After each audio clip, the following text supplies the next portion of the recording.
The old king had signed 1,000 papers in his life, but his hand had never shaken the way it shook that morning. And the strangest part was that the paper in front of him was blank. Everard of Aldermere sat alone in the small study he loved more than the great throne room. The fire was low. Rain tapped against the tall windows like the fingers of someone waiting to be let in. He was 71 years old, and for the first time in a very long time, he did not know what the day would bring. Kings are supposed to know. That is the whole point of a king. People kneel because they believe the man on the throne has already thought of everything, already weighed every danger, already decided. But Everard had learned a hard truth in his long reign. A crown does not make a man certain. It only makes his uncertainty more dangerous. Aldermere was a green and quiet kingdom, folded between soft hills and a slow silver river. It had known war long ago, but Everard's rule had been mostly peace. Farmers trusted the harvest. Merchants trusted the roads. Mothers trusted that their sons would come home from the border, because there had been no real war in 30 years. The people did not love Everard because he was brilliant or beautiful. They loved him because he was steady. In a world that changed too fast, he had been the same man for 40 years, fair, tired, and honest. But that morning the steadiness cracked. It began with a knock on the outer gate just after dawn. The guards were used to strange visitors. Beggars came, and pilgrims, and men with mad plans to sell the king a bridge or a miracle. So when a young man in a soaked traveling cloak arrived on foot, alone, with no horse and no servant, the guards almost turned him away. He looked like nothing. Mud to the knees, a thin face, hands that had clearly worked for a living. But he did not ask for money, and he did not beg. He simply said, in a calm and level voice, that he carried a message the king would want to hear, and that he would wait at the gate all day and all night if he had to. The captain of the gate, a broad man named Sir Holt, felt something odd looking at the young stranger. He could not have said what it was. Later, when everything had fallen apart, Holt would tell people that the young man had a face he already knew, though he could not explain where from. At the time, he only frowned, crossed his arms, and asked the young man his name and his business. "My name is Tomas," the young man said, "and my business is that I believe I am the king's grandson." Sir Holt laughed. Of course he laughed. Men had come before, claiming to be lost cousins, secret princes, rightful heirs. It was the oldest trick in the world: walk up to a rich house and claim you belong inside it. The captain expected the young man to flinch, to grin, to admit it was a chance he was taking. Instead, Tomas reached into his cloak slowly, so the guards would not think he was drawing a weapon, and he took out a small object wrapped in cloth. He unfolded it with care, the way a man handles the only valuable thing he owns. It was a ring. Sir Holt stopped laughing. The ring was old gold, worn thin at the band, and set into it was a dark green stone carved with the shape of a heron in flight. Holt knew that mark. Every man in Aldermere knew that mark. It was the private seal of the royal house, not the great crown seal used on laws and treaties, but the small personal one, the one the king pressed into letters to family, the one passed from parent to child. And there was something worse than that, something that made the captain's stomach turn cold. Sir Holt had served the palace for 30 years. He had seen this exact ring before, long ago, on the hand of a young man who had died. That young man had been Prince Edmund, the king's only son. Now the story needs a step back, because to understand why a muddy stranger with a ring could shake a kingdom, you have to understand the grief that lived quietly inside King Everard, the grief he had carried like a stone in his chest for 11 years. Everard had married once for love, which was rare among kings. His wife, Queen Aldis, had been a sharp and laughing woman, and together they had 2 children. The elder was a girl, Isolde. The younger was a boy, Edmund. In the old law of Aldermere, the crown could pass to a daughter or a son, whoever was born first, and so Isolde, the elder, had always been the heir. But Everard, if he was honest in the private rooms of his heart, had favored the boy, not because he loved him more. He would have sworn he loved them equally, but Edmund had been easy to love. He was warm where his sister was careful. He laughed loudly, gave away his coin to beggars, learned the names of the palace servants and remembered their children. The people adored him, and Everard, watching his son charm a room, had allowed himself a dangerous private hope that one day Isolde might step aside and the crown might rest on the head of the boy everyone loved. But hopes like that are poison, and the gods, if there are gods, do not like to be presumed upon. Edmund died at 23. It was a stupid death, the kind that makes grief worse because there is no enemy to blame. He had gone riding along the river in early spring alone, the way he liked to. The water was high and fast with melted snow. His horse came back to the stable that evening without him.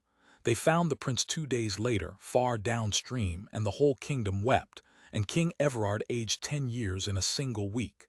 Queen Aldis never truly recovered. She died 3 winters later, and the court whispered that she had died of a broken heart, and for once the whispering was probably true. So for 11 years, Everard had ruled with only one child left, Isolde, and a hole in his life shaped exactly like his son. Isolde had grown into a formidable woman. She was clever, disciplined, and cold in the way that careful people become cold when they have learned not to trust the world. She had watched her father favor her brother without ever quite saying so, and she had never once complained, and she had promised herself in silence that she would be a better ruler than the boy would have been. She loved her father. She also did not entirely forgive him. Both things were true at the same time, the way most true things about families are. Now she was 38, unmarried by choice, and everyone in Aldermere understood that she would be queen the day her father closed his eyes for the last time. The nobles had made their peace with it. The treasury trusted her.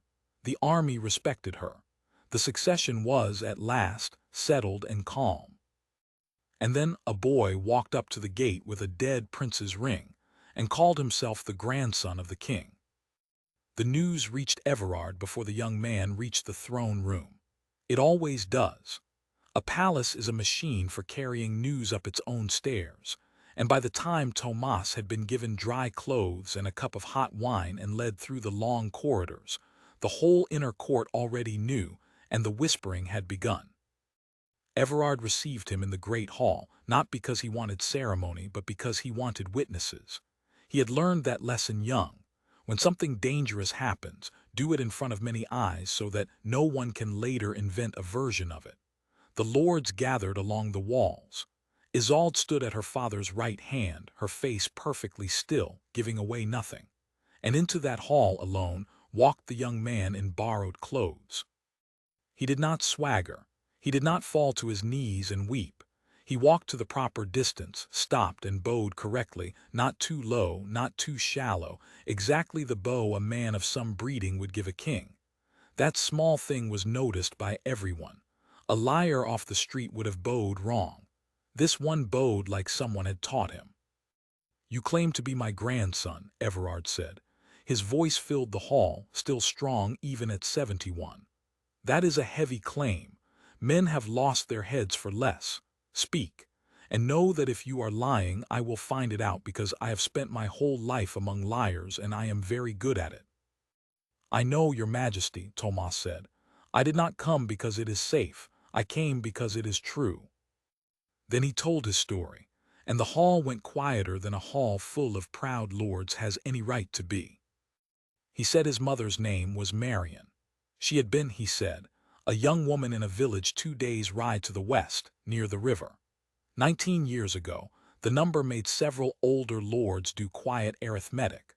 A group of young nobles had passed through her village on a hunting trip, and among them was a laughing golden prince who did not act like the others, who talked to the villagers as if they were people, who stayed 3 weeks longer than the hunt required. His mother had loved him, Tomas said, simply and without shame. And when the prince finally rode back to the capital, she was carrying a child, and the prince did not know it, because she had not told him, because she was proud and afraid and did not want to be the woman who trapped a prince. The prince, Tomas said, was Edmund. A murmur went through the hall. Isolde's hand tightened very slightly on the back of her father's chair. No one saw it but a serving girl, who would remember it years later. The prince had given his mother the ring, Thomas said, in the last week before he left, not as a promise of marriage, because they both knew that was impossible, but as a private thing between them, a token. He had told her it had been his grandmother's, that it was his own and not the crown's, and that he wanted her to keep it so that some part of him stayed in the village when the rest of him rode away. And then he had gone, and a few years later word came to the village that Prince Edmund had drowned in the river, and Marian had wept for a man who never knew he had a son, and she had raised that son alone, telling him only when he was old enough to understand that his father had been a good man who died young, and never once, not until she herself lay dying this past winter, had she told him who that father truly was. She made me promise, Thomas said, not to come while she lived. She was afraid of what would happen to me. She said kings do not like surprises. A few of the lords almost smiled at that because it was so exactly true. But she is gone now, and she told me at the end that I had a right to know where I came from, even if I never claimed anything from it. I did not come here to demand a crown, Your Majesty. I would not know what to do with one. I came because you are the only family I have left in the world, and I wanted to look at you once before I go back to being no one. The hall was silent, and King Everard, who had spent his whole life among liars and was very good at catching them, looked at the young man's face, the thin jaw, the way he held his shoulders, the exact color of his eyes, and felt his own heart betray him. Because the boy looked like Edmund. Not perfectly, not like a portrait, but like a shadow of Edmund, the way a son sometimes carries a father in the corner of a smile, in the set of a brow. And Everard, who had not been able to grieve properly for 11 years because kings are not allowed to fall apart, felt the old stone in his chest crack open, and for one terrible moment he wanted, more than he had wanted anything in years, for this story to be true. That wanting was the most dangerous thing in the room, and no one understood that better than his daughter. Isolde spoke for the first time. Her voice was calm and clear and entirely without warmth. "It is a beautiful story," she said. "Truly, it has everything. A dead prince who cannot deny it, a dead mother who cannot be questioned, a ring that any thief could have stolen from a grave, and a poor, humble young man who wants nothing at all except, of course, to be recognized as the blood of the king in front of the entire court." She let that sit. "You will forgive me, stranger, if I do not weep. I loved my brother, and I will not have his memory used as a key to unlock my father's grief." Thomas turned to her, and he did not flinch and he did not argue. He only said quietly, "I understand why you hate me, princess. If I were you, I would hate me too." That answer, oddly, was the worst thing he could have said, because it was exactly what an honest man would say, and also exactly what a very clever liar would say. And everyone in the hall knew it. That was the trap of the whole thing. Every piece of it could be read two ways. The ring was proof, or it was theft. The face was blood, or it was chance. The humility was honesty, or it was strategy. There was no fact you could hold that did not turn into its opposite when you looked at it from the other side. King Everard rose from his chair. The hall went still, waiting for judgment. But the king was too old and too wise to give one, not yet. "You will stay in the palace," he said to Thomas, "under guard, not as a prisoner and not as a prince, as a question that has not yet been answered. I will learn the truth of this, and I will take the time I need, and no one in this court will decide anything until I do." He looked around the hall slowly at all the watching lords, and his old eyes were hard. "And I will say this once. Whatever this young man turns out to be, the memory of my son is not a weapon. Anyone who uses it as one will answer to me." His gaze passed over his daughter as he said it, just for a moment, just long enough. Isolde did not look away, but she understood in that moment that the danger was not really the boy at all. The danger was her father, a grieving old man who had just been offered, by a stranger in the rain, the one thing in the world he could not resist, a second chance at the son he had lost. And as the court emptied and the rain kept falling and the guards led Thomas away to a small locked room, Isolde stood alone in the great hall for a long time, thinking. She was not a cruel woman. She wanted to believe she was fair, but she had spent her whole life being the child who was not favored, and now, at 38, with the crown finally within reach, a ghost of her dead brother had walked through the door, and she could already feel the ground she stood on beginning to move. Somewhere in the palace, an old servant who had served Prince Edmund began, very quietly, to remember something. Something about a village near the river. Something the prince had once said, laughing, that no one had thought to remember until now. The truth was coming, but the truth, as everyone in that house was about to learn, is rarely a gift.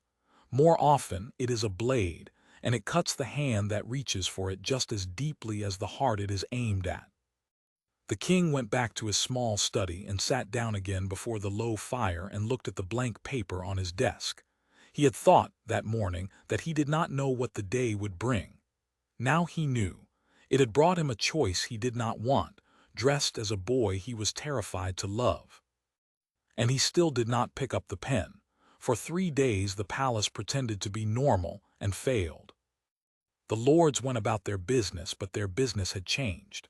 Men who had not spoken to one another in years suddenly found reasons to walk the same corridors. Servants carried more than trays. They carried whispers, up the stairs and down again, and every whisper was about the young man in the locked room near the West Tower. Was he truly the dead prince's son? Had the old king already made up his mind? What would become of the princess who had waited so long and so patiently for a crown that now, perhaps, was not so certain after all? The palace had become a held breath, and a held breath, everyone knows, cannot last. King Everard began his search the only way a wise man begins anything, quietly, and from the edges, not the center. He did not summon scholars or send riders galloping to the western villages, because he knew that the moment he did, the whole kingdom would know what he was looking for, and half of them would start inventing answers to please him. Instead, he called for one old man. His name was Berat. He had been a servant in the palace for 50 years, and for the last part of that he had served Prince Edmund directly, laid out his clothes, packed his hunting bags, carried his letters, covered for his small sins the way a good servant does. When Edmund drowned, Berat had wept longer than almost anyone, and afterward he had simply stopped talking about the prince at all, the way some people wall off a room in a house where someone died. Now he was very old, half-blind, his hands trembling, but his mind was still a locked chest, and the king suspected that somewhere inside that chest was something worth knowing. They met alone in the small study with the door shut. "Berat," the king said, "I am going to ask you about my son, and I am going to ask you to tell me the truth even if the truth is unkind. You served him. You knew him better than I did, in some ways better than a father is allowed to know a son. Did Edmund ever go west, to the river villages, 19 years ago or thereabouts?" The old man's cloudy eyes filled slowly, the way old men's eyes do, and for a moment he did not answer. Then he said in a cracked and careful voice, "You are asking about Marian." The king felt the floor shift under him. He had not spoken that name. No one in the hall had spoken it loudly enough for a deaf old servant to have caught it. "You know that name," Everard said, very quietly. "I have known it for 19 years, Berat said. "And I have said it to no one because the prince asked me not to, and a promise does not die just because the man you made it to has drowned." The old servant's hands shook harder now. There was a village, Elmford, by the west bend of the river. The prince went there on a hunt when he was 22. He stayed longer than he should have. When he came back, he was different for a while, quieter, softer, the way a young man is when he has left his heart somewhere. He never told you, Your Majesty, because you were already talking even then of finding him a proper bride, a lady of standing. He knew there could be nothing between him and a village girl, but he loved her. I carried 2 letters between them myself in the year after, and then the letters stopped because she stopped answering. He thought she had forgotten him. He grieved it quietly, and then he went on the way young men do. Berat paused. He never knew about a child. If there was a child, he died not knowing. King Everard sat very still. Every word the old man said was a stone laid onto a scale, and the scale was tipping, slowly, toward belief, and belief was exactly the thing he could not yet afford. "The ring," the king said. "The heron ring. It was my mother's. I gave it to Edmund when he came of age. Could he have given it away?" "He wore it always," Barrett said. "And then, after the hunt after Elmford, I never saw it on his hand again. I thought he had lost it in the river country. He said nothing. But he was not a careless boy, your majesty. He did not lose things. He gave them." The king closed his eyes. Here was the first thing that could not be explained away by theft. A grave robber might steal a ring from a dead man's hand. But Edmund had lost the ring while he was alive, years before he drowned, right after the very village the young man named. That was not the sort of detail a liar could have guessed. That was the sort of detail that could only be known by someone who had truly been there, or truly been told by someone who was. But Everard had ruled too long to trust a single crack of light. "Who else knows this?" he asked. "That Edmund went to Elmford, that the ring left his hand there." Barrett thought for a long moment. "In all the world," he said slowly, "I believed only I knew, myself and the prince and the girl, and two of us are dead." Then his old face changed and something like fear crossed it. "But there was one other, your majesty. Once. Years ago, when the princess was still young and grieving her brother hardest, she came to me and asked me to tell her everything I remembered of him, every small thing, so she would not forget his voice. And I, foolish and soft with sorrow, told her about Elmford, about the girl. I told the princess her brother had loved a village woman once. I never thought it mattered. He was dead.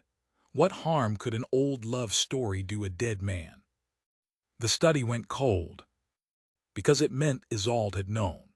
For years, the princess had carried the one piece of knowledge that could turn a stranger's wild claim from an obvious lie into a terrible possibility, and she had said nothing of it in the great hall.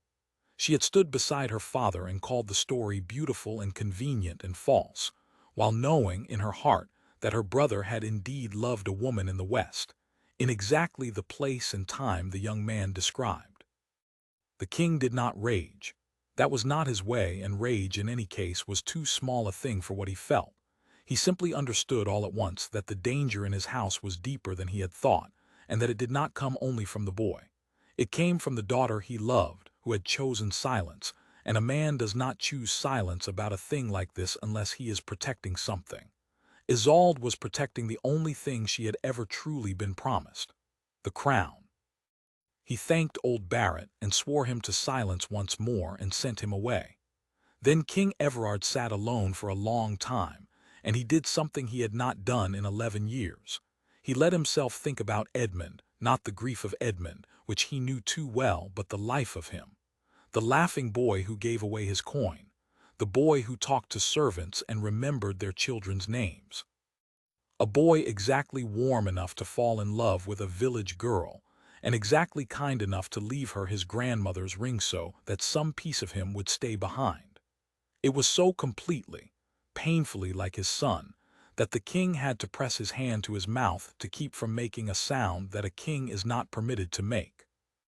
Meanwhile, the young man called Tomas was not idle in his locked room, though not in the way his enemies feared. He did not scheme.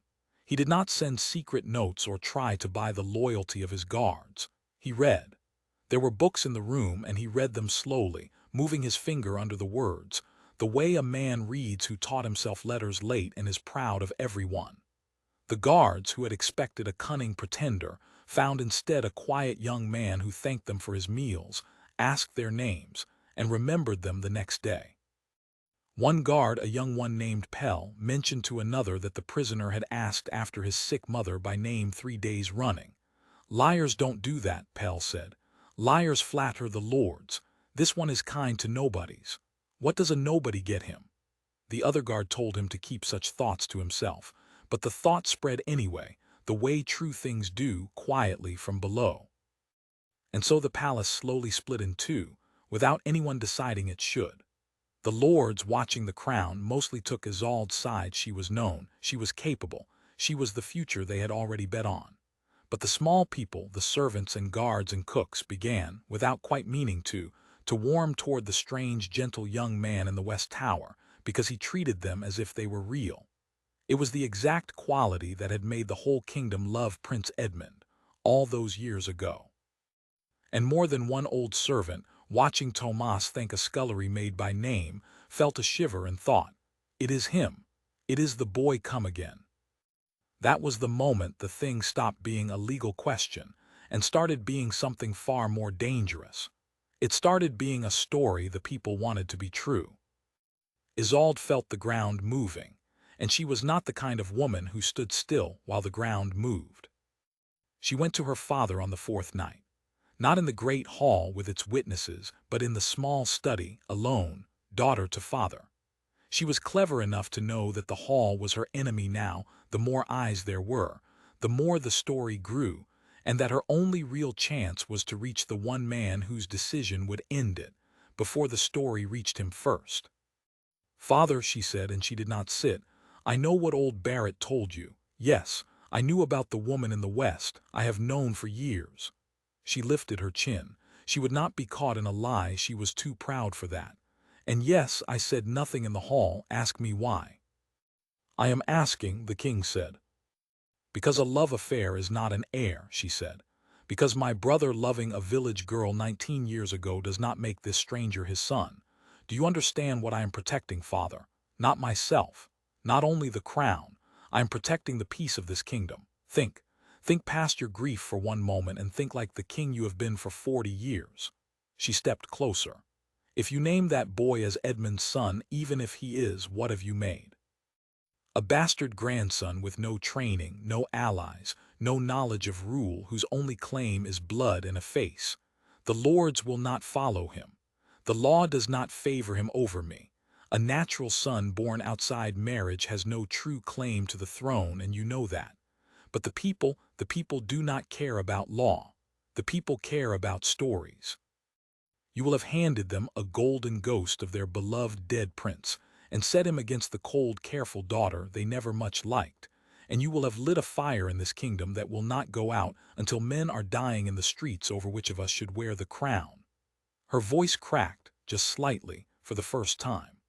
"I have served you my whole life. I have been the child you did not favor, and I have never once complained. Do not, at the end of everything, tear this kingdom in half because a stranger has your son's eyes." It was, the king knew, an entirely reasonable argument. It might even have been the wise one. Isolde was not being cruel. She was being clear-eyed in a way he could not manage, because his eyes were full of Edmund. She was almost certainly right about the danger. A disputed heir with a beloved face was the oldest recipe for civil war there was. "And yet, you have told me why it is dangerous," the king said slowly. "You have told me why it is unwise. You have told me everything except one thing." He looked at his daughter, and his old face was full of a sorrow she had never seen there before. "You have not told me whether it is true. You have spent all your cleverness telling me why it would be terrible if he were my grandson.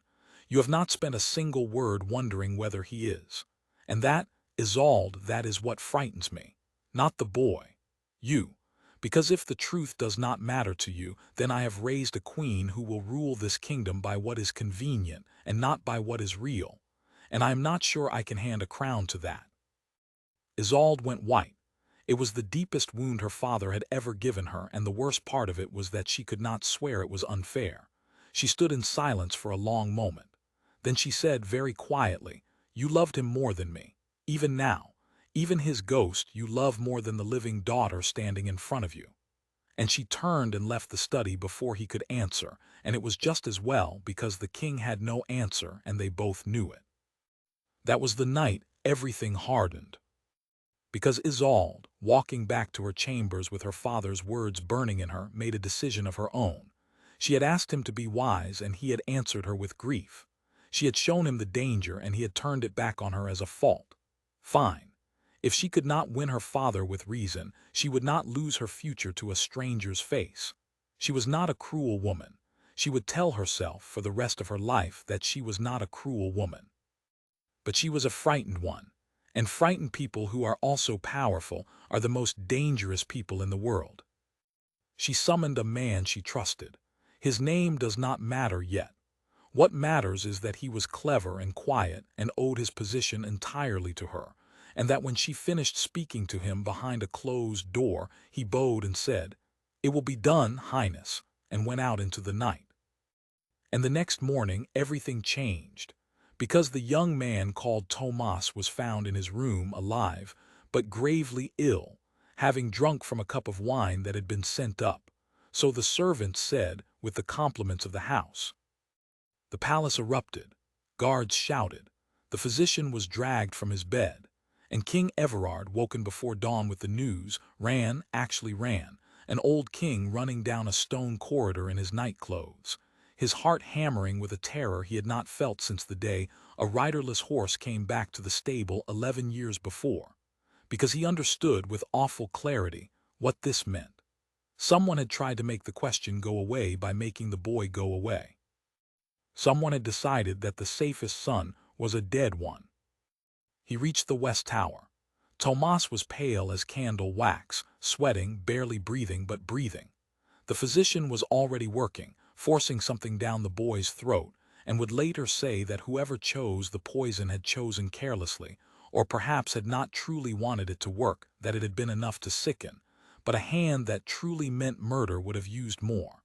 That detail would matter later. It would matter a great deal. But in that moment, the king knew none of it. He only knelt beside the bed of a stranger who might be his grandson, and he took the young man's hot hand in both of his, and he did something no lord in Aldermere had seen the king do in 11 years. He wept, openly, without shame, an old king on his knees, weeping over a boy from a river village, saying one word over and over, so quietly that only the physician heard it, and the physician never told a soul.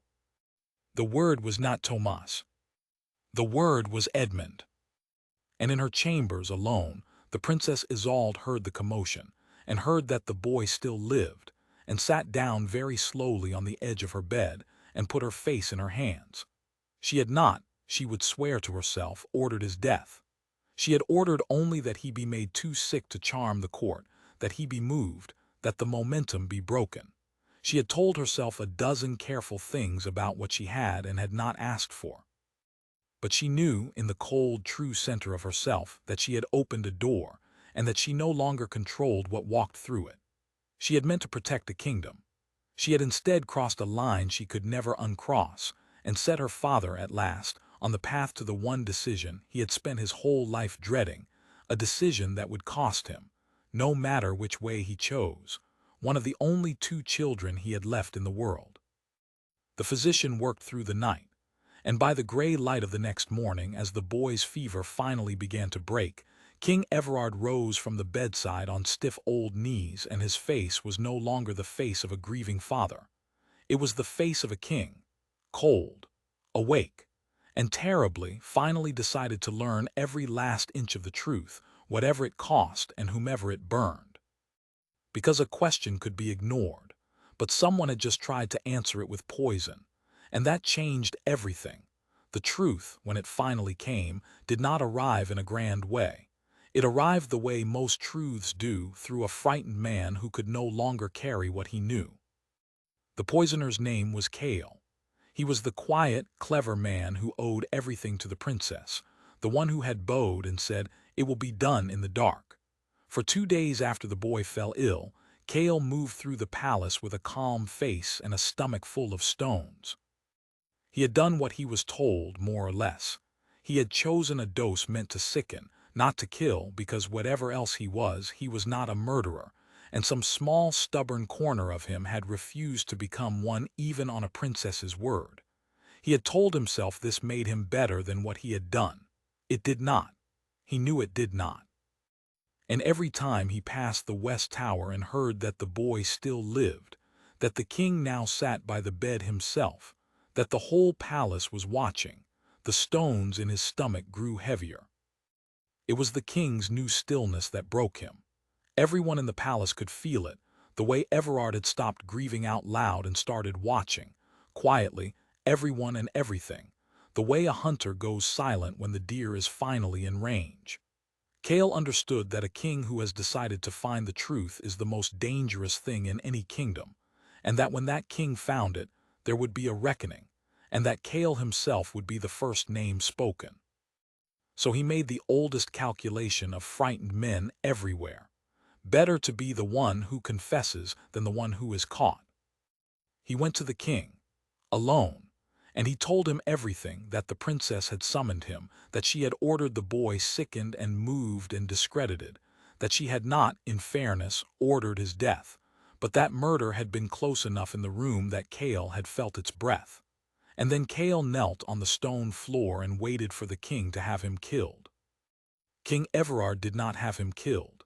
He looked at the shaking man for a long time, and then he said, in a voice with no anger left in it at all, only a terrible tiredness, "You did a wicked thing, and you did it badly, and the only good in you is that you did it badly. Go, wait in a locked room. I will decide what you are later. Right now you are the smallest problem in my house." Because the confession, dreadful as it was, had answered a question far larger than the crime. Isolde had tried to make the boy disappear, and a woman does not try to make the truth disappear unless, in the deepest part of herself, she already knows it is the truth. His daughter had not moved against a liar. She had moved against her nephew. She had known, the way blood knows blood, that the young man in the tower was really Edmund's son, and she had tried to bury that knowledge under a cup of poisoned wine rather than let it cost her the crown. That was the moment King Everard's grief finally finished turning into something else. Not into rage, into clarity. The cold, complete clarity of a man who has, at last, run out of things he is allowed to hope for and must now simply decide. He did not need more proof, but he gathered it anyway, because a king's decision must be able to stand in daylight. He sent for Barrett, who swore before witnesses to the truth of Elmford and the ring. He sent riders to the village at last, openly now, and they returned with old villagers who remembered a golden young noble who had stayed 3 weeks too long, who remembered Marion, who remembered the boy she raised alone, and the story she never told until she was dying.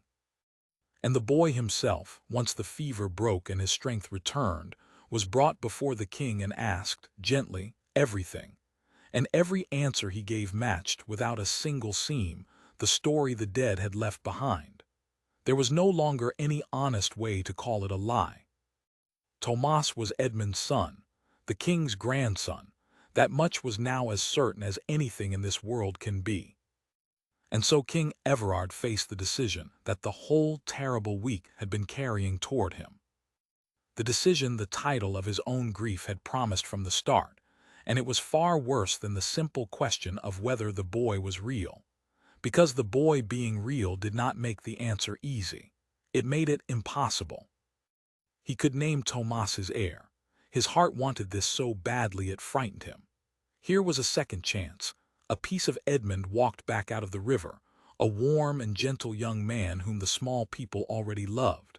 To place the crown on that head would be to undo, in some small way, 11 years of loss. But Isolde had been right about the danger, even as she was wrong about everything else.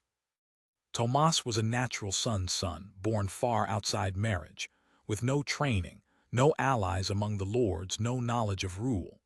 The law did not favor him. The nobles would never kneel to a village boy over the capable princess they had spent years preparing to serve.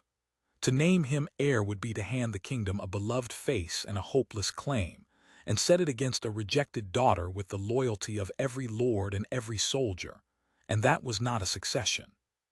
That was a civil war with a starting gun. Everard had ruled 40 years of peace. He would not end it by lighting that fire, not even for Edmund's son, especially not for Edmund's son, whom such a war would most likely get killed. Or he could do what was safe. He could name Isolde, as had always been planned, and let the boy fade quietly back into the west with a purse of gold and a warning to stay silent. The kingdom would hold, the peace would keep, and he would spend the last years of his life having chosen with open eyes to send his own grandson away, to look at Edmund's face and say, in effect, "You are real and you are mine, and it does not matter, go home." It was the wise choice. It was the coward's mercy. And it would poison whatever was left of his soul. Or there was a third path, and it was the hardest of all, because it required him to be a father and a king in the same breath, and to break both their hearts to do it. He called them all to the great hall, every lord, the whole court, the servants pressed at the doors. He had Isolde brought to stand at his right where an heir stands. He had Tomas brought to stand before him, pale still but upright.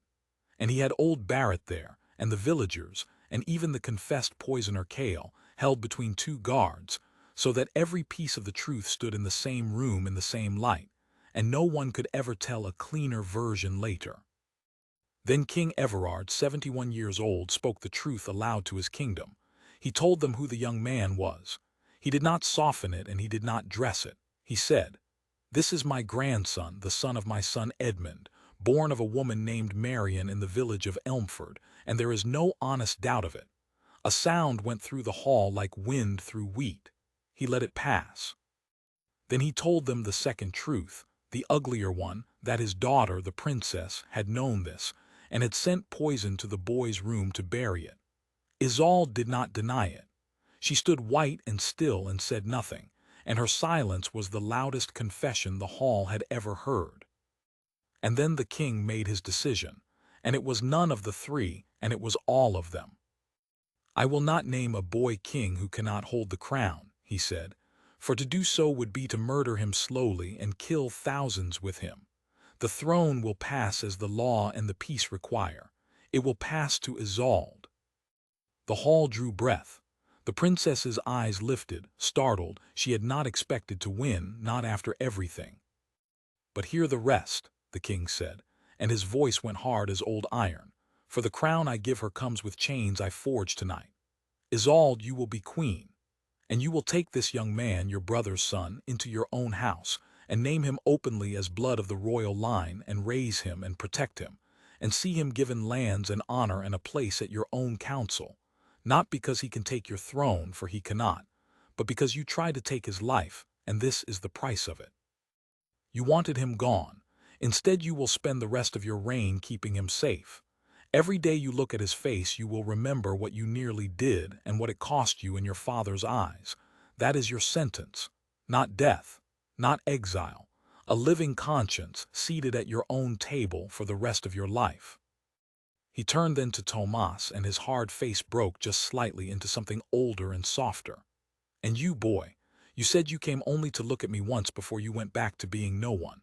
You will not be no one. You will never again be no one. But neither will I set a crown on you and call it love, because that crown would be your death. What I can give you is this: a name, a family, a place, and the truth spoken aloud so that no man can ever again call you a liar. It is less than a kingdom. It is more than most fathers can give, and it is all I have."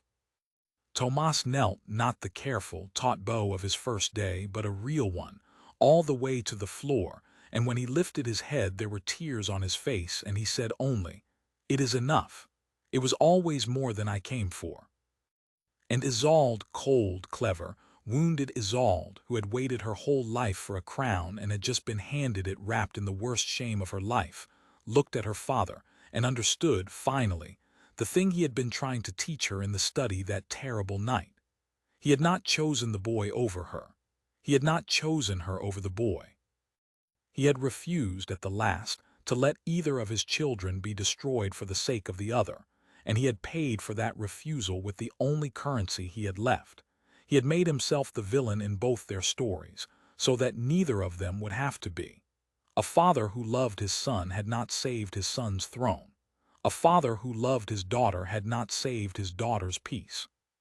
But a king who loved his kingdom had kept it whole, and kept both his children alive. And that, in the end, was the only victory left on the table. Isolde stepped forward. For a long moment she looked at the young man who was her nephew, the living ghost of the brother she had lost and, if she was honest, envied.